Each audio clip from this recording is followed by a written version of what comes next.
नमस्कार दोस्तों, स्वागत है आपका लर्निफाई के यूट्यूब चैनल में। तो पिछले लेक्चर में हमने देखा था मौर्य युग के बारे में, यानी मौर्य साम्राज्य की स्थापना किसने करी। फिर उसके हमने राजाएं देखे थे, जैसे चंद्रगुप्त मौर्य जो था उसने उसकी स्थापना की, चंद्रगुप्त ने। फिर उसके बाद में हमने उसका पुत्र देखा था बिंदुसार, जिसने ज़्यादा कुछ विजय प्राप्त वगैरह नहीं की, बस यूनानी राजा थे, उनके साथ उन्होंने मित्रतापूर्वक जो संबंध बनाए रखे। फिर सबसे महान राजा इसका मौर्य साम्राज्य का आता है वो है अशोक। और इस अशोक के जीवन की सबसे महत्वपूर्ण घटना हमने देखी थी कलिंग विजय। अपने जब से इसने गद्दी प्राप्त की थी उसके 8वें वर्ष जब कलिंग पर ये आक्रमण करता है और कलिंग को ये जीत लेता है। हमने देखा था 1 लाख से ज़्यादा लोग मर जाते हैं, 1.5 लाख से ज़्यादा लोग जो है उनको बंदी बना लिया जाता है। उसके बाद में जो है इसका दिल एकदम फसीज जाता है और ये जो है ये अशोक युद्ध छोड़ देता है, यानी भेरी घोष को छोड़ के धम्म घोष की नीति ये अपना लेता है। आज के लेक्चर में हम देखने वाले हैं मौर्य शासन का महत्व, कि मौर्य शासन का सामाजिक आर्थिक राजनीतिक महत्व क्या रहा, या उसके सामाजिक आर्थिक राजनीतिक स्थिति कैसी रही। जब पहले लेक्चर में भी हमने शुरू करा था तब भी हम देख रहे थे कोई भी साम्राज्य हो, कोई भी घटना हो, उसको अगर समझना हो अच्छे से तो उसको हम बांट लेंगे सामाजिक आर्थिक राजनीतिक, ऐसे करके उसको सब पॉइंट्स में हम बांट लेंगे। फिर आराम से पढ़ेंगे तो आपको समझने में, याद रखने में भी आसानी होगी और एग्ज़ाम में आए तो लिखने में भी आसानी होगी। तो चलो आज का लेक्चर हम शुरू करते हैं। आज हम देखने वाले हैं मौर्यकालीन जो प्रशासन है उस काल में कैसा रहा था, यानी कि आप ये देख सकते हैं कि मौर्यकालीन जो राजनीतिक स्थिति थी वो उस काल में कैसी रही थी। तो मौर्यकालीन प्रशासन जो था वो कैसा हुआ करता था, केंद्रीकृत प्रशासन हुआ करता था। जब हम आगे पढ़ेंगे गुप्त काल, तो जब गुप्त काल हम पढ़ेंगे वहाँ पर क्या होता था कि केंद्रीकृत ना होकर प्रशासन, वहाँ पर विकेंद्रीकृत प्रशासन हो जाता है, यानी कि वहाँ पर सामंत लोग जो है वो आ जाते हैं। मगर यहाँ से देखा जाए अगर मौर्य काल में, तो ये प्रशासन जो है एक तरीके से केंद्रीकृत प्रशासन था। सारे जो अधिकार और शक्तियाँ किसके पास हुआ करती थी, वो राजा के पास ही हुआ करती थी, और वो राजा ही सभी महत्वपूर्ण पदों पर योग्य व्यक्तियों की क्या करता था, नियुक्ति करता था। जैसे आज के युग में देखा जाए तो जैसे अपने हैं पीएम, प्रधानमंत्री, वो क्या होता है, जो भी योग्य मंत्री, जो योग्य सांसद होता है उसे ही वो मंत्री जो है उसको नियुक्त कर देता है। हालांकि इसमें और दूसरी चीज़ें देखी जाती है, मगर योग्यता भी एक देखी जाती है। तो उस काल में भी राजा ऐसा ही करता था कि जो योग्य व्यक्ति होता था उसको ही वह अपने मंत्रिमंडल में शामिल करता था। और उसके साथ साथ राजा के साथ कौन होते थे, मुख्यमंत्री और पुरोहित तो आप देख सकते हैं कि पुराने, अगर आप रामायण वगैरह देखेंगे, महाभारत देखेंगे, उसमें एक राज पुरोहित तो होता ही था, जो कि बड़ा ही बुजुर्ग होता था, बड़ा ही ज्ञानी आदमी होता था, जो महत्वपूर्ण जो सलाह होती थी राजा को वो दिया करता था। तो ये मुख्यमंत्री और जो पुरोहित होते थे उनकी नियुक्ति राजा खुद अपने जो है विवेक से उनकी नियुक्ति करता था, और उनके चरित्र को पहले खूब जांचा परखा जाता था, क्योंकि जो चरित्रवान व्यक्ति होगा और जो ईमानदार होगा वही आदमी जो है अच्छी सलाह राजा को दे सकता है, और उसी के आधार पर साम्राज्य अच्छा चल सकता है। और तो जो परीक्षण किया जाता था उसको क्या कहा जाता था, उपदा परीक्षण। तो ये पूछा जा सकता है आपको, ये याद रखना, उपदा परीक्षण क्या होता था। तो उपदा परीक्षण हुआ करता था जब मुख्यमंत्री या पुरोहित की नियुक्ति की जाती थी, तो राजा जो है या साम्राज्य के द्वारा उनके जो है चरित्र को खूब जांचा परखा जाता था। उस परीक्षण को क्या कहा जाता था, उपदा परीक्षण। एक तरीके की इंटरव्यू जैसी होती थी, इंटरव्यू, गहन इंटरव्यू के जैसा वो करता था कि हाँ इनका परीक्षण कैसा है।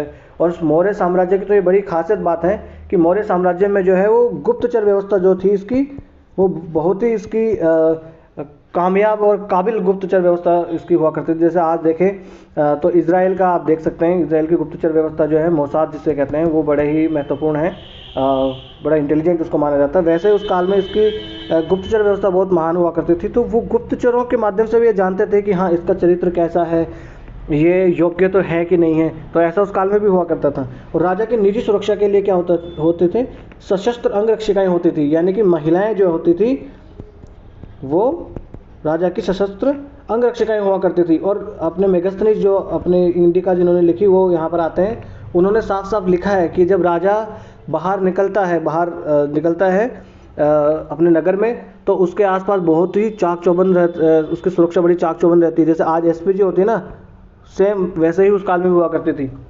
और उसकी 2-3 लेयर की सिक्योरिटी होती है, और उसके साथ में नंगी तलवारें लेके जो अंगरक्षिकाएँ हैं वो चलती हैं।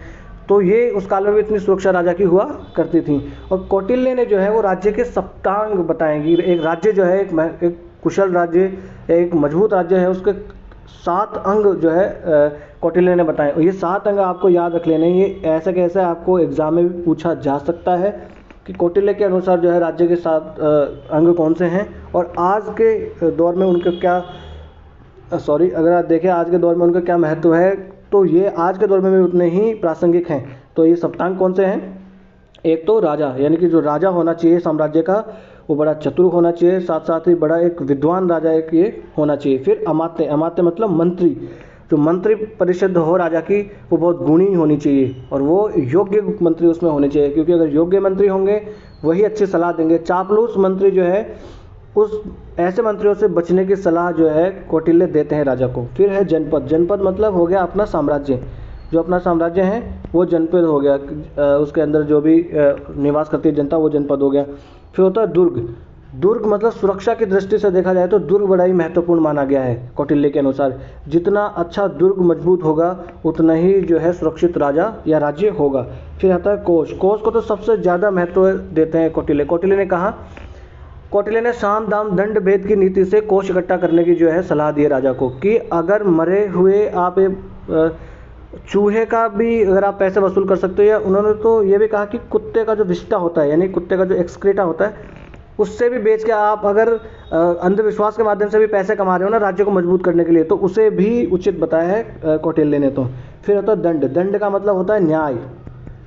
एक मजबूत राज्य की नींव होती है न्याय, न्याय अवश्य होना चाहिए, और न्याय में जो है दया की भावना नहीं होनी चाहिए। एक मिनट हम स्क्रीन कर लेते हैं साफ, क्योंकि न्याय और दया दोनों क्या है, एक दूसरे के विपरीत मूल्य हैं। जहाँ न्याय है वहाँ दया नहीं आनी चाहिए, और जहाँ दया होगी वहाँ न्याय नहीं आ पाएगी। तो न्याय जो है उसको महत्वपूर्ण माना है एक मजबूत राज्य के लिए। फिर है मित्र, मित्र का अर्थ है मित्र राज्य, यानी एक राज्य के लिए मित्र राज्य होना आवश्यक है। और मित्र राज्य कैसा, मित्र जो होना चाहिए वो मजबूत होना चाहिए। मजबूत राज्यों के साथ जो है कौटिल्य का कहना है कि मजबूत राज्य के साथ आप मित्रता कर लीजिए, कमज़ोर राज्य को आप जीत लीजिए, ऐसा उन्होंने कहा है। तो मित्र बहुत ही महत्वपूर्ण होता है एक मजबूत राज्य के लिए। अगर एक मजबूत मित्र होगा तो वो मुश्किल में आपकी सहायता कर सकता है। तो ये 7 सिद्धांत या 7 अंग जो है राज्य के बताए हैं कौटिल्य ने। कौन से? एक राजा हो गया, एक मंत्री, फिर हो गया जनपद, फिर हो गया जहाँ वो रहता है दुर्ग, दुर्ग को चलाने की क्या चाहिए, पैसा, और राजा क्या करेगा, न्याय, और एक मित्र तो होना ही चाहिए। बड़ा ही मित्र जो है बड़ा ही समझदार और एक मजबूत मित्र होना चाहिए, वो आपके पास भी होना चाहिए। ये हमने देख लिया कि वहाँ का प्रशासन कैसा हुआ करता था। अब हम देख लेते हैं केंद्रीय शासन जो था वो कैसा था। तो सम्राट जो है वो सर्वोच्च अधिकारी हुआ करता था, और कार्यपालिका, न्यायपालिका और व्यवस्थापिका जो थी वो सब उसका प्रमुख कौन हुआ करता था, राजा ही हुआ करता था। राजा ही कानून बनाता था, राजा ही लागू करता था, और न्याय का कार्य कौन करता था, राजा ही न्याय का कार्य करता था। तो सर्वोच्च अधिकारी वही होता था। सम्राट की सहायता के लिए क्या होता था, एक मंत्री परिषद हुआ करते थे। जैसे आज भी एक मंत्री परिषद होती है अपने प्रधानमंत्री के लिए, या जहाँ पर राष्ट्रपति शासन है वहाँ राष्ट्रपति के लिए। तो उस काल में भी राजा के लिए एक मंत्री परिषद हुआ करती थी, और उसके शीर्षस्थ अधिकारी जो थे, यानी जो टॉप मोस्ट अधिकारी उस काल के हुआ करते थे, ऑफिसर्स, उनको क्या कहते थे, तीर्थ कहा जाता था। शायद ये 1820 की संख्या जो है उसमें तीर्थ हुआ करते थे। तीर्थ बोले तो मंत्री या अधिकारी जो होते थे, वो मंत्रियों को महामात्य कहते थे। ये सेक्रेटरी के जैसे मान लो आप, तीर्थ जो है वो सेक्रेटरी के आज जैसे आप मान सकते हैं। फिर अधिकतर जो अधिकारी थे उनको वेतन कैसा दिया जाता था, नगद वेतन दिया जाता था। इस काल तक, मौर्य काल की सबसे बड़ी विशेषता है कि इस काल में वेतन जो है वो नगद दिया जाता था। और जब हम आगे पढ़ेंगे सातवाहन युग, तो सातवाहन युग में क्या होता था, हालांकि उस काल में वेतन नगद ही दिया जाता था, मगर कुछ ऐसा होने लगा था कि भूमि दी जाने लगी थी, नगद के वेतन के बदले भूमि दी जाने लगी थी। तो जैसे जैसे ये भूमि दी जाने लगी वैसे वैसे राज्य कमज़ोर होता गया, और इस काल में जो केंद्रीकृत शासन था और राज्य बड़ा ही मजबूत हुआ करता था, तो अधिकारी जो होते थे उनको वेतन जो है वो नगद ही दिया जाता था। उच्चतम कोटि के जो अधिकारी कौन होते थे, मंत्री, पुरोहित, सेनापति, युवराज, ये सब बड़े बड़े उस काल में जो है अधिकारी हुआ करते थे। और उनको पारिश्रमिक बोले तो उनको सैलरी आज के देखा जाए तो बड़ी इनको अधिक सैलरी मिलती थी, और साथ साथ में पर्क्स वगैरह भी मिलते थे सैलरी के साथ में ना। और ये कहते हैं कि जो उच्चतम अधिकारी होते थे उनकी जो है सैलरी कितनी होती थी, 48,000 पण। ये पण, अब देखिए मैं 48,000 पण सिर्फ लिखने के लिए, आपको याद रखने के लिए नहीं लाया हूँ कि 48,000 अपन को सैलरी मिलती थी कि 80,000 मिलती थी, ये आपके लिए महत्वपूर्ण नहीं है। आपके लिए महत्वपूर्ण क्या है कि ये पण जो था ये क्या था, पण एक मुद्रा थी उस काल में, चांदी जो थे उसका सिक्का हुआ करता था। तो एग्ज़ाम में पूछ ले कि पण क्या है, तो पण क्या होता है, मुद्रा का एक रूप है। ऐसे एग्ज़ाम में क्वेश्चन पूछे भी गए। अगर आगे हम देखेंगे और भी मुद्राओं के बारे में जानेंगे, तो ये जो है पण क्या था, अगर ये पूछे आपको एग्ज़ाम में, तो पण क्या था, उस काल में मुद्रा हुआ करती थी।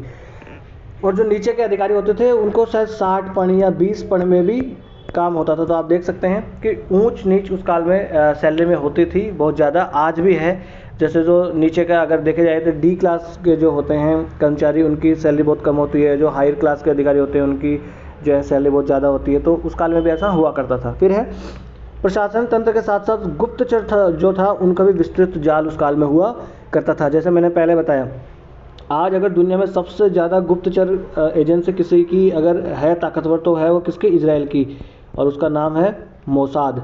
तो उस काल में मोसाद जैसे ही हुआ करता थी, ये गुप्तचर व्यवस्था किसकी हुआ करती थी, मौर्य काल की। और उनमें क्या था कि महिलाएं जो थी उनकी भी उसमें नियुक्ति की जाती थी। महिलाओं में गणिकाएं आप समझते हैं, वेश्याएं जो होती थी उनकी भी एज ए गुप्तचर उनकी जो है नियुक्ति उस काल में की जाती थी। और प्राचीन काल के इतिहास में हम इतने अधिकारी कहीं नहीं पाते जितने मौर्य काल में अधिकारी पाते हैं, क्योंकि इस काल में शासन कैसा था, इस काल में शासन था केंद्रीकृत शासन। जैसे हम आगे बढ़ते हैं, जैसे गुप्त काल के बारे में जैसे ही पढ़ेंगे, गुप्त काल में क्या था कि ये विकेंद्रीकृत हो जाता शासन और इतने सारे अधिकारी हम नहीं देखते हैं। फिर है प्रांतों का शासन किसको दिया जाता था, जो राज परिवार का कोई होता था उसके द्वारा ही चलाया जाता था। सामान्य तौर से जो राजकुमार जो होता था ना, उसको प्रांतों का गवर्नर बनाया जाता था। जैसे अशोक जब राजकुमार हुआ करता था तो अशोक को अवंती राष्ट्र का गवर्नर नियुक्त किया गया था। और कहाँ का, तक्षशिला का भी, क्योंकि तक्षशिला की जो जनता थी वो वहाँ के गवर्नर से बड़े परेशान थी। उन्होंने महाराज को चिट्ठी लिखी कि महाराज यहाँ की जो है गवर्नर साहब हमें बड़े परेशान कर रहे हैं। तो महाराज ने उनका क्या कर दिया, ट्रांसफ़र कर दिया। और किसको भेज दिया, अशोक को। तो तक्षशिला में जब अशोक को भेजा था तो वहाँ पर अशोक ने बड़ी शांति कायम करी थी। अब हम देखते हैं कि प्रदेष्टा जो होता था वो मंडल का प्रधान होता था। अब हमने क्या देख लिया, सबसे पहले हमने देख लिया राजा, कहाँ, सेंटर में। फिर स्टेट में आ गए हम, स्टेट में कौन हो गया, गवर्नर हो गया, जैसे आज भी अपने यहाँ गवर्नर होता है स्टेट में। फिर मंडल, आज मंडल के तौर पे कौन होता, मंडल पर कमिश्नर होता। उस काल में कौन होता था, प्रदेष्टा। ये प्रदेष्टा जो होता था ना वो उस काल में हुआ करता था। स्क्रीन एक बार कर लेते हैं साफ। तो ये जो प्रदेष्टा नाम का अधिकारी होता था वो कौन होता था, आज के अगर तुलना करी जाए तो जो मंडल कमिश्नर होता ना, मंडल आयुक्त, वही उस काल में क्या हुआ करता था, प्रदेष्टा हुआ करता था। ये आपको याद रखने हैं। ऐसा एग्जाम में शायद 2022 या 2021 का ही ये क्वेश्चन है, वो आपसे अरेंज करवा लेते हैं कि सबसे बड़ा अधिकारी कौन था, फिर छोटा कौन था, फिर छोटा कौन था, ऐसा वो आपसे अरेंज करवा सकते हैं। तो प्रदेष्टा जो होता था वो किसका हुआ करता था, वो मंडल का अधिकारी जो होता था वो होता था प्रदेष्टा। और जिसे अब अशोक के अभिलेखों में जिसे क्या कहा गया है, प्रादेशिक भी कहा गया है। ये तो प्रादेशिक या प्रदेष्टा जो किसका अधिकारी होता था, मंडल का प्रधान होता था। उसके बाद में कौन होता था, जिला। जिला में कौन होता था, समाहर्ता। समाहर्ता बोले तो कलेक्टर। आज का जो कलेक्टर है वो समाहर्ता ही है। आज के कलेक्टर को भी अगर शुद्ध हिंदी में बोला जाए तो उसे समाहर्ता ही बोला जाता है। तो इस समाहर्ता के नीचे एक अधिकारी होता था स्थानिक। वो कौन चलाता था, वो जिले का शासन चलाया करता था। और फिर स्थानिक के अधीन कौन होते थे, गोप। गोप बोले जाए तो आज के एसडीएम अगर माने तो गोप वो हुआ करते थे, जो एक साथ कई गांव का शासन वो चलाया करते थे। तो सबसे पहले हमने क्या देख लिया, राजा। राजा के नीचे हमने देख लिया स्टेट में गवर्नर। गवर्नर के नीचे हमने मंडल पे क्या देख लिया, प्रादेशिक या प्रदेष्टा। और उसके नीचे हमने क्या देख लिया, समाहर्ता। समाहर्ता के नीचे कौन काम करता था, स्थानिक। ये जिले के लेवल पे काम करते थे। उसके नीचे जो काम करते थे वो होते थे गोप, जो आज के एसडीएम या तहसीलदार के जैसे ही हुआ करते थे। उसके बाद में गांव के स्तर पर देखा जाए तो ग्रामीण या ग्रामिक जो होते थे वो हुआ करते थे। और प्रदेष्टि का कार्य स्थानीय गोप एवं ग्राम अधिकारियों के कार्यों की जांच करना होता था। ये प्रदेष्टि या प्रदेष्टा एक ही बात है। प्रदेष्टि कौन हुआ करता था, मंडल का अधिकारी।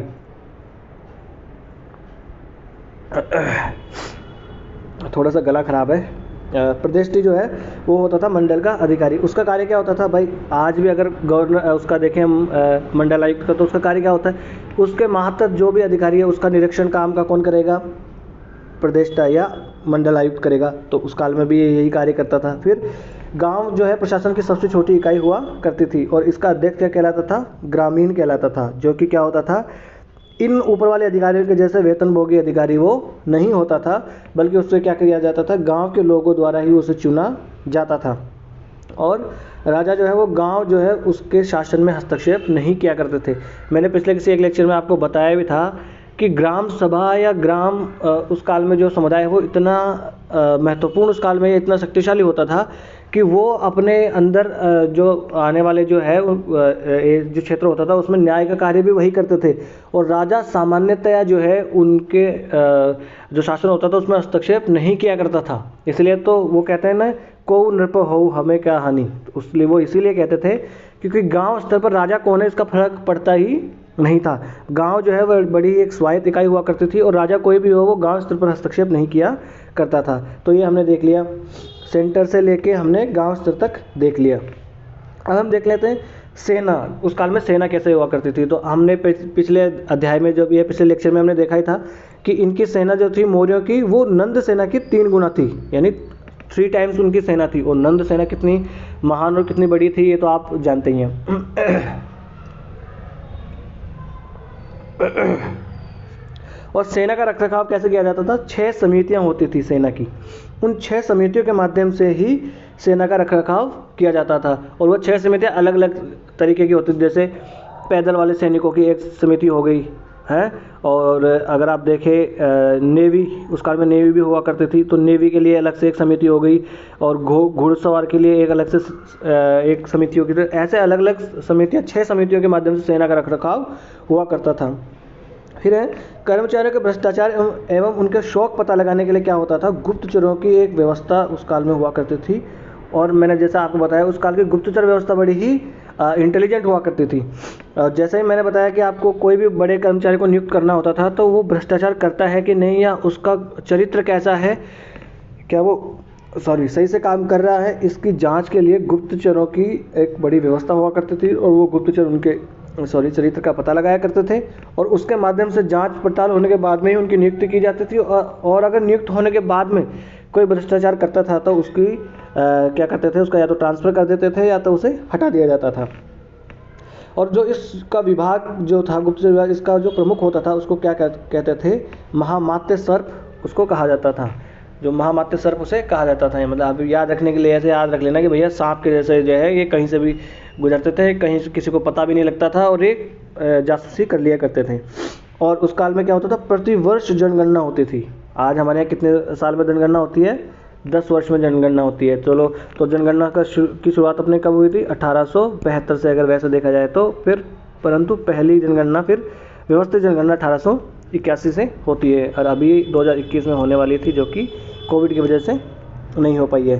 तो प्रतिवर्ष उस काल में जनगणना हुआ करती थी। और जनगणना कौन करवाता था, समाहर्ता, और उसकी ओर से जो नीचे के अधिकारी होते थे जैसे गोप। तो आज भी अगर देखा जाए तो कलेक्टर जो होता है वही जो है मुख्य रूप से जनगणना का कार्य करवाता है। तो उस काल में भी कलेक्टर ही करवाता था, और कलेक्टर को क्या कहते थे उस काल में, समाहर्ता।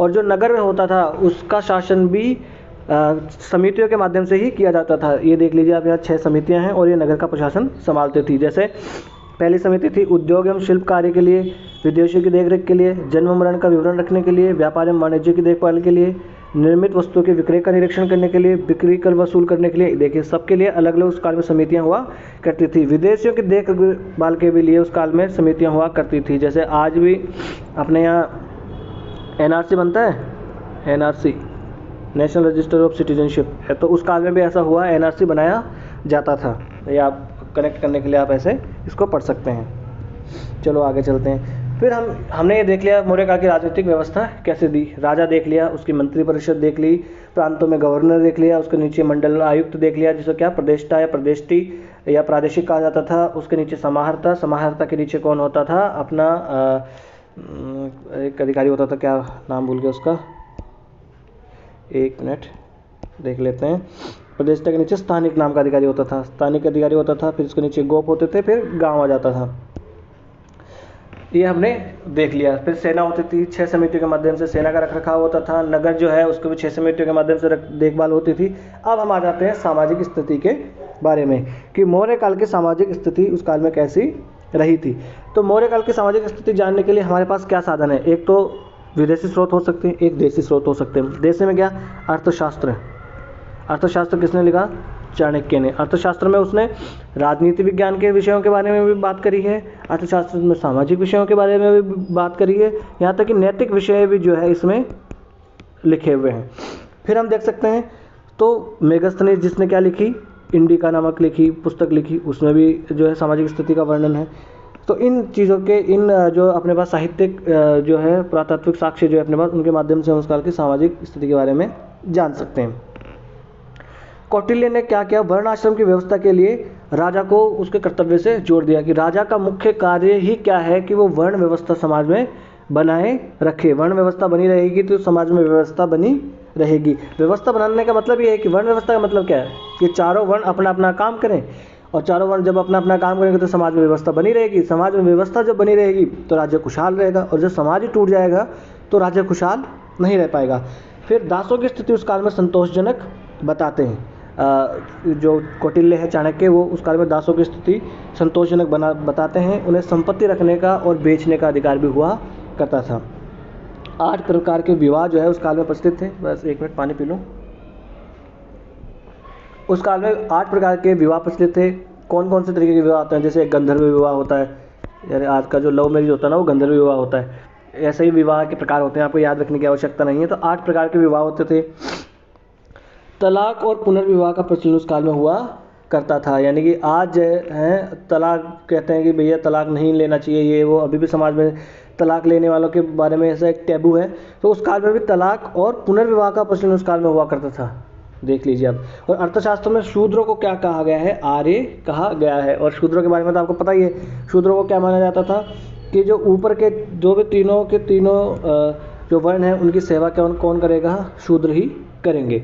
फिर हम देख लेते हैं मौर्यकालीन आर्थिक स्थिति कैसा हुआ करती थी। सामाजिक स्थिति में हमने देख लिया कि समाज 4 वर्णों में बटा हुआ था वहीं सीधा। और सामाजिक स्थिति फिर दास देख लेते हैं, दासों की संतोषजनक उस काल में स्थिति हुआ करती थी। फिर आप देख सकते हैं कि विवाह 8 प्रकार के विवाह हुआ करते थे। ये हमने सामाजिक स्थिति जान ली। अब हम देखेंगे कि उस काल की आर्थिक स्थिति कैसी हुआ करती थी। जब भी आर्थिक स्थिति की बात आए तो आपको ये देखना है कि इकोनॉमी उस काल में कैसी हुआ करती थी। और इकोनॉमी के कितने सेक्टर होते हैं? एक होगा प्राथमिक सेक्टर, एक द्वितीयक सेक्टर और एक तृतीयक सेक्टर। तो प्राथमिक क्या आ गया? एग्रीकल्चर आ गया, अपने एग्रीकल्चर माइनिंग वगैरह आ गया, इसमें अपने मैन्युफैक्चरिंग वगैरह आ गया, इसमें सर्विस सेक्टर आ गया। तो उस काल में पहले देख लेते हैं एग्रीकल्चर उस काल में कैसी हुआ करती थी। उस काल में जो भूमि थी उसको किसकी भूमि माना जाता था कि वो समस्त भूमि किसकी है? राजा की ही भूमि है, क्योंकि राजा तो है वो देवता का प्रतिनिधित्व करता है पृथ्वी पर। वो तो राजा तो भगवान का प्रतिनिधि है यहाँ, तो सारी संपत्ति किसकी है? राजा की।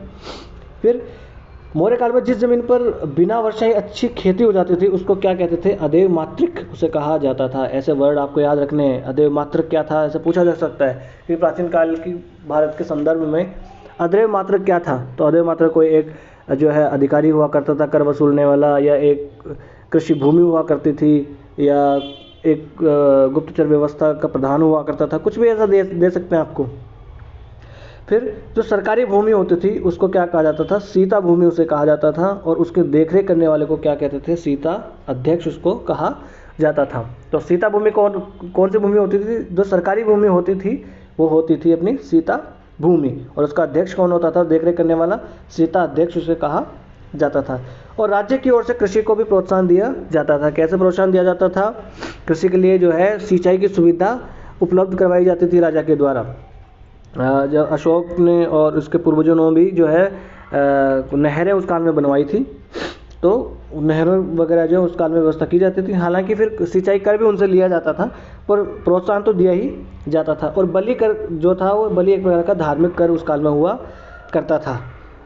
बलि तो देखिए पहले भी, अब देखा जाए तो बलि क्या होता था? एक नजराने के जैसा होता था कि आप अपनी इच्छा से अगर पूर्ति मतलब राजा को जो देंगे वो बलि या नजराना हुआ करता था।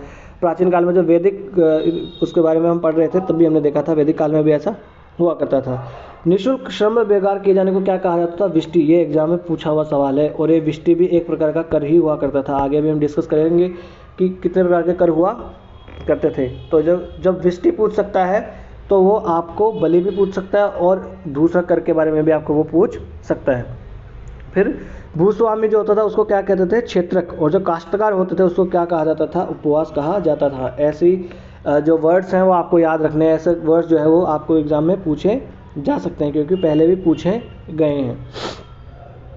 उसके बाद में हम देखेंगे कि नगद के रूप में लिए जाने वाले कर को क्या कहा जाता था? हिरण्य। ये भी आप इसको इम्पोर्टेंट ही आप मार्क कर लीजिए, ये पूछा जा ही सकता है क्योंकि जब आपको विष्टि पूछा जा सकता है कि विष्टि क्या था, एक प्रकार का कर था प्राचीन काल में, तो हिरण्य क्या था? तो नगद के रूप में जो वसूला जाता था उस कर को क्या कहा जाता था? हिरण्य। और जो कृषि, पशुपालन और व्यापार को सम्मिलित रूप से क्या कहा जाता था? वार्ता कहा जाता था। वार्ता मतलब वो बात करने वाली वार्ता नहीं है, ये इनको सम्मिलित रूप से वार्ता कह दिया जाता था। फिर उस काल में देखा जाए तो बंग मलमल के लिए, बंग मतलब बंगाल वाला क्षेत्र, तथा काशी और पुंड्र ये रेशम के लिए विख्यात उस काल में हुआ करते थे। मतलब कौन से क्षेत्र में कौन सी जो है वो उत्पादन, कौन सा किस चीज़ का उत्पादन महत्वपूर्ण हुआ करता था, ये इसमें बताया गया है। फिर चीन से रेशम का आयात हुआ करता था। चीन सबसे पहले बनाई किसने थी? रेशम सबसे पहले बनाई किसने थी? चीन ने ही रेशम बनाई थी। और आगे आने वाले चैप्टर्स में हम पढ़ेंगे सातवां युग, कुषाण युग वगैरह में, तब देखेंगे कि जो रेशम मार्ग है वो कुषाण जो है उस साम्राज्य से होकर गुजरता था।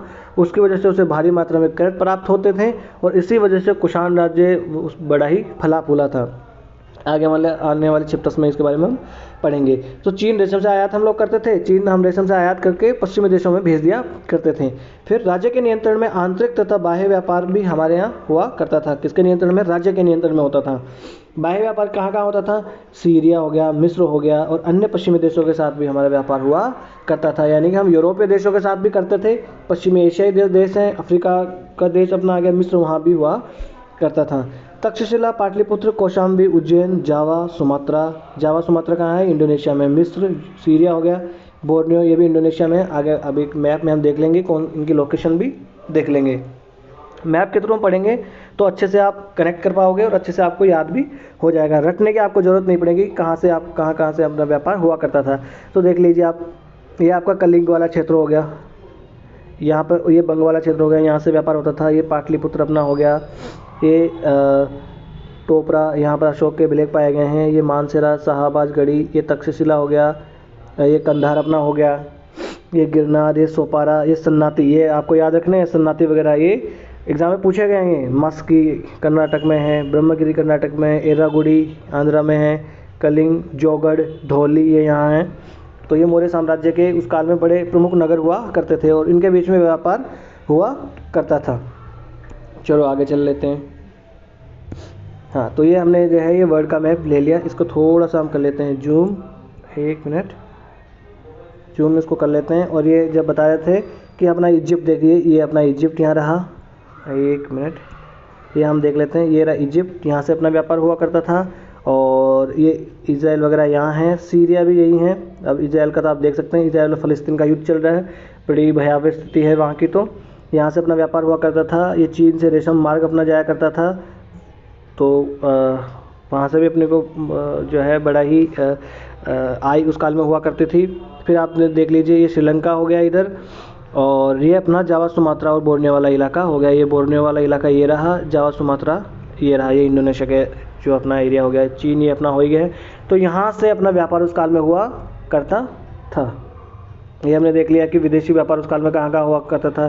सीरिया देख लिया हमने, मिस्र देख लिया, ये जावा, सुमात्रा, बोर्नियो देख लिया। तो वहाँ उस काल में अपना यहाँ से व्यापार उस काल में हुआ करता था। अब आगे हम चल लेते हैं। भूमि तथा राजस्व जो है वो राज्य की आय का मुख्य स्रोत उस काल में हुआ करता था, क्योंकि एग्रीकल्चर ही सबसे महत्वपूर्ण उस काल में हुआ करता था। आप देख लीजिए आज़ादी के टाइम पर भी, एक मिनट, आज़ादी के टाइम पर भी 51% जो है, क्या हो गया,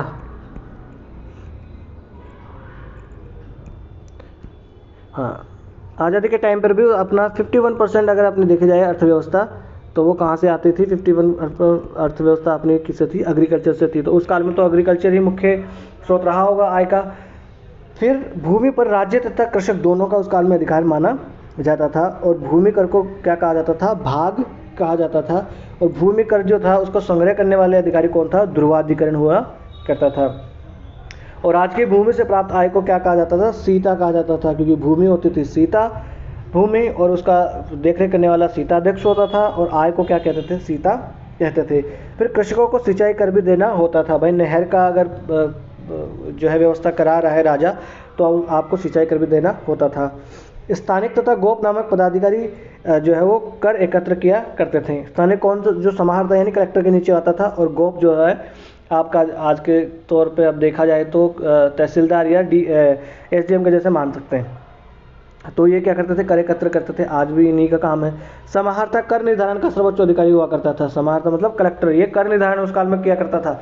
और सन्निदाता कौन हुआ करता था? राजकोष का या भंडागार जो होता था उसका संरक्षक हुआ करता था। ये तो बड़े इंपॉर्टेंट, आपको याद ही रख लेने हैं कि ये सन्निदाता और समाहर्ता कौन थे। तो समाहर्ता कौन था?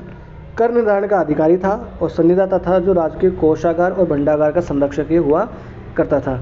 उसके बाद में हम देख लेते हैं मौर्यकालीन कर। प्रमुख रूप से ये इसको आप जो है बड़ा इंपॉर्टेंट मान लेना जी, इससे पूछा जा सकता है। आपके दिमाग में कम से कम 1 या 2 बार पढ़ा हुआ ये होना चाहिए, यानी कि रटने की आपको आवश्यकता नहीं है, पर कहीं पूछ ले। जैसे विष्टि के बारे में पूछ लिया था, यहाँ देखे लिखा है ना, मैं बड़े ही खोजबीन करके आपके लिए लेके आया हूँ ये मौर्यकालीन प्रमुख कर। और उसमें आ गया था कि विष्टि जो है वो प्राचीन काल में क्या हुआ करता था। तो विष्टि हमने देखा, विष्टि होता था एक कर। तो यहाँ से वो क्वेश्चन आपका सही हो सकता था, आपके दिमाग में ये पड़ा हुआ होना चाहिए। आयुधीय जो है वो भी एक कर हुआ करता था, सैनिक आपूर्ति से रिलेटेड। आयुध से आपको पता ही चल रहा है नाम से ही। भाग हमने पढ़ ही लिया, कृषि से संबंधित कर हुआ करता था। गुल्म, गुल्म भी होता था सैनिक कर। भाई याद कैसे रखेंगे कि गुल्म एक सैनिक कर था। तो गुल्म सैनिक कर मतलब गुलाम कब बनाते थे? जब सेना युद्ध लड़ने जाती थी और जो हार जाते थे उनको गुलाम बना लिया जाता था। निष्क्रम में जो कर होता था वो निर्यात कर होता था। निष्क्रम में आप देख ही सकते हैं, यानी यहाँ से बाहर जा रही है, किसी चीज़ का निष्कासन हो रहा है, तो वो निर्यात कर हो गया। पिंड कर यानी गांव द्वारा उत्पाद के रूप में जो देय कर होता था वो पिंड कर। आज भी जैसे पंजाब में गांव को क्या बोलते हैं? पिंड बोलते हैं ना, तो पिंड कर गाँव पे लगता था। प्रतिकर होता था उत्पाद के रूप में देय कर। प्रवेश आयात कर, और निष्क्रम में निर्यात कर। फिर सेना भक्तम हो गया, सेना के देख रेख के लिए। षडभाग मतलब छठा हिस्सा। शुल्क मतलब सीमा शुल्क। वर्तनी मतलब पथकर। और विष्टि मतलब श्रम कर उस काल में हुआ जाता था, यानी बेगार आपसे करवा ली जाती थी बिना पैसा दिए राजा के द्वारा, वो भी एक कर के रूप में ही आपसे करवा लिया जाता था। तो ये महत्वपूर्ण कर हमने उस काल के देख लिए हैं, यहाँ से क्वेश्चन बन जाते हैं। फिर हम आगे देख लेते हैं कि कौटिल्य के अर्थशास्त्र में कृषि कार्य में दासों को लगाए जाने की व्यवस्था अपने यहाँ बताई गई है। कि जो दास लोग होते थे, दास किसको बना लिया जाते थे? गुलाम जो होते थे, यानी जो युद्ध में हार जाते थे उनको दास बना लिया जाता था। क्योंकि जब अशोक ने कलिंग विजय की थी और वहाँ कलिंग में जो लोग हार गए थे उनको भी दास बना लिया गया था। और यूनान और रोम में जो कार्य दास करते थे, भारत में वो काम किससे ले लिया जाता था? शूद्रों से ले लिया जाता था। शूद्रों का काम क्या था? ऊपर के जो 3 वर्ण हैं उनकी सेवा करना ही शूद्रों का कार्य माना जाता था। फिर उस काल में राजमार्ग भी हुआ करते थे, यानी कि व्यापार जो है वो स्थल मार्ग से भी होता था और जल मार्ग से भी उस काल में व्यापार हुआ करता था। स्थल मार्ग में आप देखें तो आपकी वैशाली चंपारण होते हुए नेपाल तक एक रास्ता जाता था, ठीक है। फिर पश्चिमोत्तर भारत जो है, यानी कि अपना तक्षशिला कंधार वगैरह हो गया, उसको पाटलिपुत्र से जोड़ने वाली एक सड़क भी हुआ करती थी। फिर जो अपने और महत्वपूर्ण नगर होते थे उनको जोड़ने के लिए भी जो है सड़कें हुआ करती थी, चाहे वो कलिंग को जोड़ने के लिए हो, चाहे वो आंध्र को जोड़ने के लिए हो, चाहे वो कर्नाटक में ब्रह्मगिरी वगैरह को जोड़ने के लिए हो, वहाँ भी सड़कें हुआ करती थी। फिर अब पाटलिपुत्र जो थी वो नदियों के किनारे बसी हुई है, सोन नदी के किनारे, गंगा नदी के किनारे। तो नदियों के जो मार्ग थे, नदी मार्ग जो जल मार्ग, वहाँ से भी जो है व्यापार हुआ करता था। फिर अगर देखा जाए तो समुद्री मार्ग से भी व्यापार हुआ करता था, क्योंकि जो इंडोनेशिया के लिए हम जावा सुमात्रा में भेजते थे जिन्हें सुवर्ण द्वीप कहा जाता है, तो वहाँ पर जाने के लिए भी हम किससे जाते थे? जलीय मार्ग से हम लोग उस काल में जो है वे व्यापार किया करते थे। तो ये हमने व्यापारिक मार्ग देख लिए। और इन सारे मार्गों के कारण यातायात में क्या हो गई? बड़ी ही सहूलियत हो गई, यानी स्थल मार्ग हो गया और आपके पास जल मार्ग भी हो गया। और यातायात के लिए घोड़ों की महत्वपूर्ण उस काल में भूमिका रही थी। घोड़ों के ऊपर लाद लाद के सामान ले जाया जाता था। फिर है अशोक के अभिलेखों के मिलने के स्थान जो है वो महत्वपूर्ण राजमार्गों में ही पढ़ते हैं। जैसे हम अशोक के अभिलेखों के बारे में जानेंगे आगे, जैसे धौली हो गया, जोगढ़ हो गया, कलसी हो गया, ब्रह्मगिरी हो गया, वो सन्नाती हो गया। तो वहाँ पर जो भी इसके मिले हैं अपने अभिलेख को महत्वपूर्ण राजमार्गों के किनारे ही हमें मिले हैं। और पत्थर के स्तंभ जो है वो वाराणसी के पास चुनार में तैयार किए जाते थे। फिर चुनार में तैयार करने के बाद में इनको स्थल मार्ग और जल मार्गों के द्वारा जो है संपूर्ण भारत में उनको भेज दिया जाता था और वहाँ पर ये खड़े कर दिए जाते थे। तो ये स्तंभों के बारे में भी आगे हम जानने वाले हैं। अब अर्थशास्त्र में उल्लेखित मुद्राओं के बारे में हम जान लेते हैं। यहाँ से भी जो है सवाल बनते हुए यहाँ से बने भी है। जैसे पणिया कर्षापण के बारे में सवाल बन गया था कि पणिया कर्षापण जो है प्राचीन भारत में क्या था। तो वो एक सिक्का हुआ करता था, या एक कर हुआ करता था, या कोई अधिकारी हुआ करता था, या भूमि का एक टुकड़ा हुआ करता था, ऐसे पूछ लेते हैं। तो पण, जैसे हमने देखा था कि 48,000 पण मिलता है। पण, कर्षापण या धरण, ये क्या चांदी का सिक्का होता था। सुवर्ण, सोने का सिक्का होता था। माशक है ना, एक माशक, दो माशक, तो ये चांदी और तांबे का सिक्का होता था। काकणी, ये भी तांबे का सिक्का। और शतमान, शतमान भी चांदी का सिक्का उस काल में हुआ करता था। कौन सा चांदी का था, कौन सा सोने का था, ये आपसे नहीं पूछा जाएगा। आपसे इतना पूछा जा सकता है कि ये जो है, ये पण दे देगा, कर्षापण दे देगा, माशक, सुवर्ण, शतमान, ये क्या थे। तो आपको याद होना चाहिए क्या थे, मुद्राएं उस काल की हुआ करती थी। चलिए आगे चलते हैं। अब हम देख लेते हैं कि मौर्य काल की ललित कला और वास्तुकला उस काल में कैसी रही थी, यानी फाइन आर्ट्स वगैरह उस काल में कैसी रही थी। अगर हम वास्तुकला उस काल की देखें तो हमें महल वगैरह जो है वो तो ज़्यादातर मिलते नहीं। हालांकि महल जो है वो 7 मंजिला महल जो है उसकी भी चर्चा आई है, परंतु वो हमें मिले नहीं हैं। और ये तो शायद आप कह सकते हैं कि अतिशयोक्ति भी हो सकती हैं। और ललित कलाओं के बारे में हमें बड़ी जो है हमें सबूत उस काल के मिले हैं। जैसे आप ये देख सकते हैं, अशोक के स्तंभ बड़े हमें शिलालेख मिले हैं, ये ललित कला में हैं। ठीक है, अब देख लेते हैं ललित कला वास्तुकला के ये उदाहरण हमें मिल जाते हैं। अब हम देख लेते हैं वास्तुशिल्प में मौर्यों का योगदान बड़ा ही मूल्यवान रहा है। पत्थर की इमारत बनाने का काम सबसे पहले किसने शुरू किया, मौर्यों ने शुरू किया। और मेगास्थनीज ने तो कहा था कि पाटलिपुत्र में जो मौर्य जो राजप्रासाद यानी कि जो महल बना हुआ है वो तो इतना भव्य बना हुआ है जितना कि ईरान की राजधानी में जो महल बना हुआ है, यानी कि फारस जो है वहाँ पर जो महल बना हुआ है, फारस बड़ा साम्राज्य हुआ करता था, उसको टक्कर देने वाला महल जो है वो कहाँ पर बना हुआ है, पाटलिपुत्र में बना हुआ है। और मेगास्थनीज तो ये लिखते हैं कि ऐसी कोई चीज़ नहीं है जो है पाटलिपुत्र में नहीं मिलती हो। यार बड़ा ही इसकी जनसंख्या भी बहुत ज़्यादा बताते हैं, इसकी व्यवस्था भी बहुत अच्छी बताते हैं। और एरियन नाम का एक और इतिहासकार हुआ है, एरियन ने तो ये बताया कि नगर इतने थे कि मौर्य साम्राज्य में कि उनको गिनना भी संभव नहीं है। ये तो एक अतिशयोक्ति है, परंतु अब जब इतना कहा है तो कुछ तो उसमें सच्चाई होगी ही। मौर्य शिल्पी जो क्या करते थे, पत्थर पर पॉलिश करने में बड़े ही वो दक्ष हुआ करते थे। मौर्यकालीन जो स्तंभ हमें मिले हैं, जैसे ये स्तंभ, ये एक ही पत्थर का बना हुआ है, सिर्फ इसका जो ऊपर वाला हिस्सा है ना वो अलग से रखा गया है, बाकी ये एक ही पत्थर का ये बना हुआ है। तो जो स्तंभ हुआ करते थे उन पर वो पॉलिश, बड़ी ही चिकनी पॉलिश इस काल में वो किया करते थे। तो पॉलिश करने में बड़े ही दक्ष थे कि वो पॉलिश आज तक भी बनी हुई है। ये स्तंभ उतने ही चमकीले जितने कि NBPW मतलब उत्तरी काला पॉलिशदार मृदभांड। जब हमने देखे थे महाजनपद काल की महत्वपूर्ण विशेषता क्या थी, उत्तरी काला पॉलिशदार मृदभांड। तो उत्तरी काला पॉलिशदार मृदभांड जो था उसके जितनी चमक ही उनके स्तंभों में मिलती है। फिर यह स्तंभ क्या होता था, हर जो स्तंभ होता था वो पांडु रंग वाले बलुआ पत्थर से बनाया जाता था, यानी कि लाल बलुआ पत्थर जो होता था उससे बनाए जाते थे और एक ही टुकड़े से बनाए जाते थे। समझ रहे हैं आप। जैसे अगर आप मेसोपोटामिया या मिस्र में अगर आप देखें तो वहाँ पर जो बने होते थे स्तंभ, वो या ईरान की राजधानी में हम देखें स्तंभ, तो वो क्या होते थे, अलग अलग पत्थरों से बने हुए होते थे। मगर इंडिया में क्या होते थे, जो मौर्यकालीन जो ये आपको स्तंभ मिलेंगे वो एक ही पत्थर से बने हुए मिलेंगे। सिर्फ उनका ऊपरी हिस्सा जो आप ये देख सकते हैं, ऊपरी हिस्सा यही अलग से चिपकाया हुआ होता था, बाकी ये एक ही पत्थर से बना हुआ होता था। और जिन पर तराशे गए सिंह या सांड के विलक्षण जो है वो प्रमाण, वो चित्र उसमें आप मूर्तियाँ वगैरह देख सकते हैं, जिसमें आपको दिख रहा होगा। देखिए शेर जो है बड़ा ही सुंदर तरीके से बनाया गया है इस पर। आगे हम देख लेंगे सांड का भी एक चित्र देख लेंगे। देखिए ये भी किसी स्तंभ का जो है शीर्ष ही है, और ये सांड की प्रतिमा इसमें देखिए बनाई गई है बड़े अच्छे से। और ये जो उल्टा ये मोर का घंटे का आकार का है, यहाँ भी ईरानी जो है, ईरानी प्रभावी ही है ये। मौर्य शिल्पियों ने बौद्ध भिक्षुओं के निवास के लिए चट्टानों को काट काट कर क्या बना दिया, गुफाएं भी बनाई थी, जिसमें सबसे महत्वपूर्ण गुफा कौन सी है, बराबर की गुफाएं।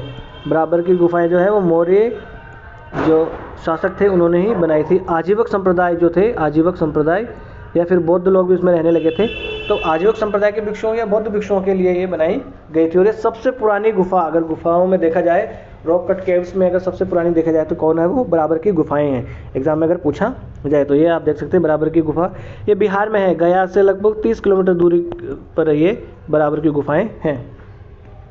फिर हम देख लेंगे कि भौतिक संस्कृति का जो विस्तार है और राज्य पद्धति, ये कि भौतिक संस्कृति का विस्तार जो है वो कैसे हुआ पूरे साम्राज्य में, और राज्य पद्धति का विस्तार भी कैसे हुआ। तो मौर्य ने सबसे पहली बार क्या किया? एक सुसंगठित प्रशासन तंत्र का निर्माण किया। आप देख सकते हैं कि नंद राजवंश जो था बड़ा शक्तिशाली माना जाता है मगध में, उसके बाद में मौर्य आए, और मौर्य की सेना कितनी थी? उनकी 3 गुना तक सेना उनसे बड़ी थी। और सबसे बड़े अधिकारी तंत्र को देखा जाए तो वो किसमें था? मौर्य शासन में ही उस काल में हुआ करता था।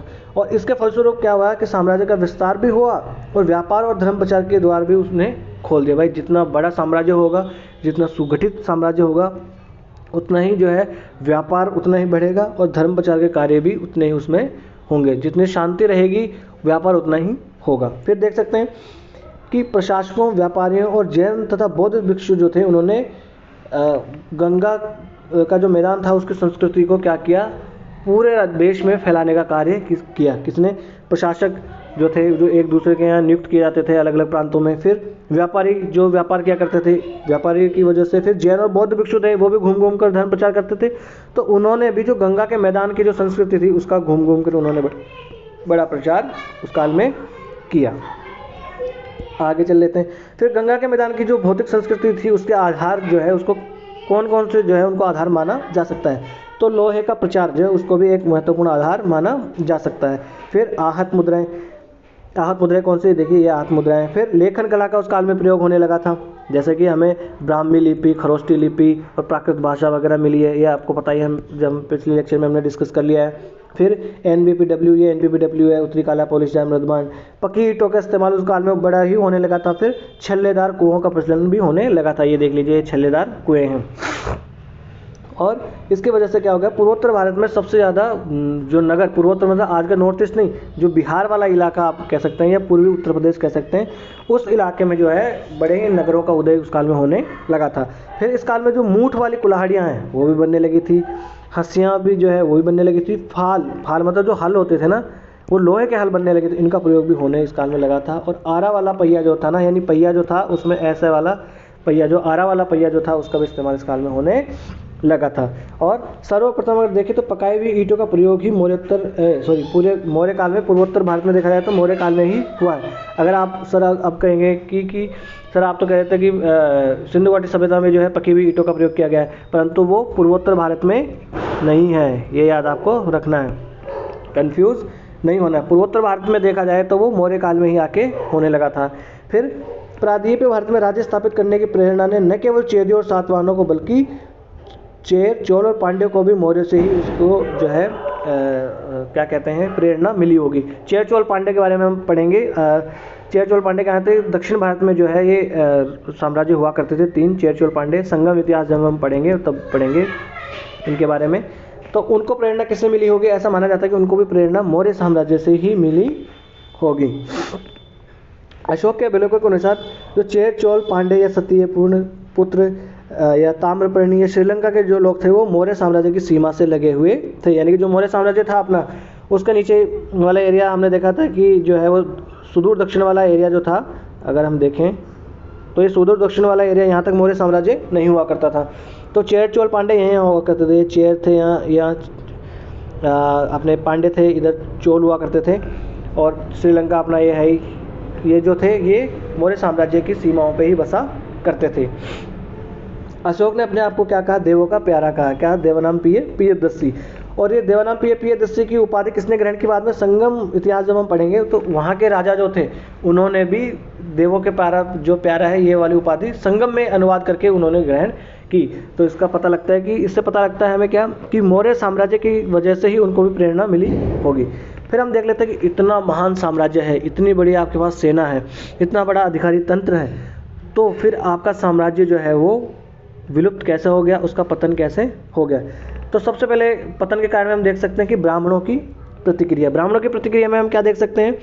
अशोक ने क्या करा दिया था कि कर्मकांड जो थे, चाहे वो शूद्रों वाले से रिलेटेड हो, कि चाहे वो स्त्रियों से रिलेटेड हो, चाहे वो यज्ञों वाला रिलेटेड हो, चाहे बलि प्रथा हो, चाहे वो पार्टी करना वगैरह हो, ऐसे कार्य जो हुआ करते थे धूमधाम वाले, तामझाम वाले, वो अशोक ने क्या करवा दिए थे, बंद करवा दिए थे अपने साम्राज्य में। और ब्राह्मणों की आय कहाँ से होती थी, ब्राह्मणों की आय यज्ञों से होती थी, कर्मकांडों से होती थी।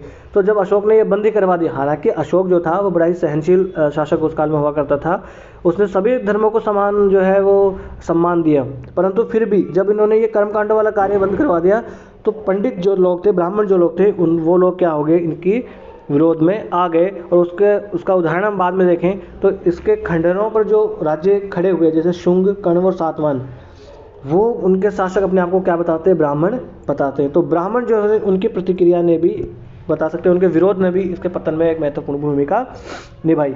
फिर देख सकते हैं वित्तीय संकट। वित्तीय संकट कैसे, मौर्यों के पास बहुत बड़ी सेना थी और बहुत बड़ा अधिकारी तंत्र था। उस अधिकारी तंत्र और सेना को सस्टेन करने के लिए क्या चाहिए, पैसे चाहिए। और कौटिल्य क्या लिख के गया अर्थशास्त्र में कि शाम दाम दंड भेद की नीति से आप पैसा लाइए। और पैसा लाने के लिए क्या आपको करना पड़ेगा, नए नए राज्य जो है आपको जीतने पड़ेंगे। और अशोक ने कलिंग विजय के बाद में क्या कर लिया, राज्य जीतना क्या कर दिया, बंद कर दिया। भेरी घोष के स्थान पर धम्मघोष की नीति अपना ली। तो जब नए नए राज्य जीते नहीं जाएंगे और कर कहाँ तक लगाए जाएंगे, जब मतलब अधिक मात्रा में कर लगाए गए और लोगों को जो है उत्पीड़ित करा गया, यह भी उसके पतन का एक कारण आप मान सकते हैं। और जब आप नए राज्य जीतेंगे नहीं, कर भी कहाँ तक वसूल करेंगे जनता से। इसकी वजह से, वित्तीय संकट की वजह से भी जो है मौर्य साम्राज्य का पतन हो गया। और यह भी कहा जाता है कि जो है संकट इतना बढ़ गया था कि अंत में आते आते मौर्य जो राजा थे उनको तो अपनी जो उनकी जो प्रतिमाएं होती थी धातुओं की बनी, सोने चांदी की, उनको गलाना तक पड़ गया था। तो आप वित्तीय संकट सोच सकते हैं। फिर आप देख सकते हैं दमनकारी शासन, यानी अशोक ने तो हालांकि ये करवाया कि जो है मैं पिता हूँ और सारी प्रजा मेरे पुत्र के समान है, और कोई भी टेंशन हो आपको, जनता को, अगर रात की 12 बजे भी कोई समस्या हो तो आप मेरे पास आइए, मैं उसका समाधान करूँगा। और अधिकारियों से भी कहा था कि जो है प्रजा की परेशान ना कराया जाए। गुप्तचर व्यवस्था भी थी कि भाई कोई राजा को कोई जनता को परेशान अधिकारी ना करें। फिर भी भाई अधिकारी तो अधिकारी है। आज भी आप देख सकते हैं, चाहे प्रधानमंत्री कितने भी कह लें, चाहे सीएम कितना भी कह लें, चाहे कितना भी मीडिया कुछ आ जाए, चाहे कुछ भी हो जाए, चाहे एनएचआरसी बन जाए, मगर पुलिस हो गया या अधिकारीगण हो गया, वो तो जो है उत्पीड़न करेंगे ही करेंगे, ज़्यादा कर लगाने के मामले में। और भाई जाके कह दे अधिकारी भाई रात को बाहर निकलो, ये जांच हम करेंगे, या आपको ज़्यादा कर देने पड़ेंगे। तो इसकी वजह से जो है वो दमनकारी शासन की वजह से भी मौर्य साम्राज्य का पतन हो गया। फिर दूरवर्ती क्षेत्रों में नए ज्ञान की पहुंच। तो नए ज्ञान की पहुंच का मतलब क्या है कि जो गंगा का मैदान था, इसकी जो भौतिक संस्कृति थी, यानी लोहे का प्रयोग हो गया, धातुओं का प्रयोग हो गया, सेना का प्रयोग हो गया, लेखन कला हो गया, इनका पता जो है जो मौर्य साम्राज्य के जो आप कह सकते हैं कि जो बाउंड्री पे जो राज्य बसे हुए थे उनको भी इसके बारे में पता लग गया, और ये लोग भी उनका इस्तेमाल करने लगे। तो फिर इनकी वजह से वो भी शक्तिशाली हो गए। जब वो शक्तिशाली हो जाएंगे तो जब दुश्मन शक्तिशाली हो जाएगा तो आपका राज्य कमज़ोर अपने आप ही हो जाएगा। जैसे भारत हालांकि बड़ा शक्तिशाली है, मगर चीन जैसे जैसे शक्तिशाली होता है तुलनात्मक रूप से तो हम लोग कमज़ोर हो ही जाते हैं। तो इसको भी एक पतन मानक का कारण माना जा सकता है। फिर क्या है, पश्चिमोत्तर जो सीमा प्रांत है और चीन की दीवार, अपना जो पश्चिमोत्तर सीमा प्रांत है। एक मिनट, अभी हम भारत का मैप ड्रॉ कर लेते हैं, आपको समझा देते हैं पश्चिमोत्तर सीमा प्रांत कहाँ है। और ये पश्चिमोत्तर सीमा प्रांत जो है, इसी की वजह से आने वाले जो टाइम होगा, चाहे वो मध्यकालीन भारत आप मान सकते हैं, वहाँ भी सबसे ज़्यादा जो है वो अपने को ज़्यादा बढ़िया तो नहीं बना, फिर ठीक है। ये अपना पश्चिमोत्तर भारत, वहाँ पर ये बोलन और ये दर्रा जो है, ये दर्रा अपने यहाँ हुआ करते थे, ठीक है, हिंदू कुश में। वहाँ से सारे आक्रमणकारी आया करते थे, चाहे वो ईरानी हो, चाहे वो यूनानी हो। आगे आने वाले टाइम में जो है वो शक, पल्लव, कुषाण सब यहीं से आए थे। और मौर्य शासन जो थे, जो शासक थे वो क्या थे कि जैसे अशोक हो गया, अशोक ने धम्म की नीति अपना ली और यहाँ पर ध्यान ज़्यादा नहीं दिया। इतने वो दूरदर्शी हुए नहीं कि इन दर्रों को बंद किया जा सके। जैसे चीन की महाद्वार आप देख सकते हैं, वहाँ का हुआनशी पता नहीं ऐसे कुछ राजा हुआ करता था, 220 ईसा पूर्व के आसपास उसने क्या कर लिया, चीन की महाद्वार बना दिए, ताकि जो शक और वो पल्लव कुषाण जो लोग थे उनसे जो है अपने राज्य की जो है सुरक्षा की जा सके। परंतु अपने वाले जो राजा थे उन्होंने ये वाला जो है दिमाग वो नहीं लगा पाए, वो सिर्फ अपने काम में लगे, या तो एकदम एक दूसरे से लड़ने में ही लगे रहे, या तो फिर वो एक दूसरे मतलब एकदम शांति प्रिय वाला ही काम हो गया कि इधर ध्यान ही नहीं दे रहे, बस राम नाम हरि जप रहे हैं सीधा। तो सॉरी, इधर हम लोग ध्यान नहीं दे पाए। इसकी वजह से क्या हुआ, जब शकों के ऊपर दबाव पड़ा पल्लवों का, कुषाणों का, तो वो सीधे किधर आ गए, भारत की ओर आ गए, क्योंकि चीन ने तो दीवार बना ली तो चीन की तरफ तो वो जाने से रहे, तो आगे किधर, भारत की ओर आ गए। तो इसकी वजह से भी मौर्य का पतन हो गया। फिर क्या हुआ, अशोक जैसे महान जो राजा थे वो भी आगे नहीं हुआ, यानी व्यक्तित्व का संकट भी आपको उसे मान सकते हैं। तो अंतिम राजा कौन हो गया, बृहद्रथ। बृहद्रथ अंतिम राजा हो गया, जिसको पुष्यमित्र जो शुंग जो है, पुष्यमित्र शुंग ने उसको मार दिया। पुष्यमित्र शुंग इसका एक मंत्री हुआ करता था, ये ब्राह्मण अपने आप को बताता है पुष्यमित्र शुंग। तो पुष्यमित्र शुंग ने इसको मार दिया और शुंग वंश की स्थापना इसने कर दी। तो इस प्रकार आज हमने डिस्कस क्या किया, मौर्य साम्राज्य की सामाजिक, आर्थिक और राजनीतिक जो है विशेषता हमने देख ली। उस काल की जो है व्यवस्थाएं कैसी थी ये हमने देख लिया। राजनीति में हमने देख लिया कि सेंटर में राजा से लेके प्रांतों में गांव तक हमने देख लिया। फिर आर्थिक स्थिति जो है उस काल में कैसी हुआ करती थी, भाई भूमि हुआ करती थी, सीता भूमि, सरकारी भूमि कहते थे, कर वसूले जाते थे, अलग अलग प्रकार के हमने कर देख लिए। आर्थिक स्थिति में हमने ये देख लिया। सामाजिक स्थिति में देख लिया कि वर्ण व्यवहार जो है वो 4 भागों में जो है अपना समाज बटा हुआ था, 4 वर्णों में, और वही शूद्रों वाला काम है, दास हुआ करते थे, दासों की व्यवस्था जो है वो स्थिति थोड़ी ठीक थी, ये हमने देख लिया। तो ये सामाजिक आर्थिक स्थिति देख ली, पतन के कारण हमने देख लिए, ये हमने देख लिया। तो आज का लेक्चर हम यहीं करते हैं समाप्त। और ये अपना टेलीग्राम चैनल है लर्निफाई अनलॉकिंग नॉलेज के नाम से, यहाँ पर आप इसको स्कैन कर सकते हैं। जो भी महत्वपूर्ण PDF वगैरह और इस लेक्चर की भी PDF है वो इसी में आपको मिलेगी, और भी जो सारे लेक्चर अपने पास हैं उनकी PDF आपको यहीं मिलेगी। और भी जो कोई महत्वपूर्ण आपको एग्ज़ाम से रिलेटेड कुछ हमें प्रोवाइड करवाना है मटेरियल, तो वो यहीं आपको प्रोवाइड करवाया जाएगा। और अपने इस लेक्चर से रिलेटेड आपके मन में कोई क्वेरी हो, कोई आपको सलाह देनी हो, तो आप बेझिझक आप वो सलाह दीजिए। बड़े ही लोकतांत्रिक रूप से हम अपने चैनल को, इस परिवार को आगे बढ़ाएंगे। नमस्ते, धन्यवाद।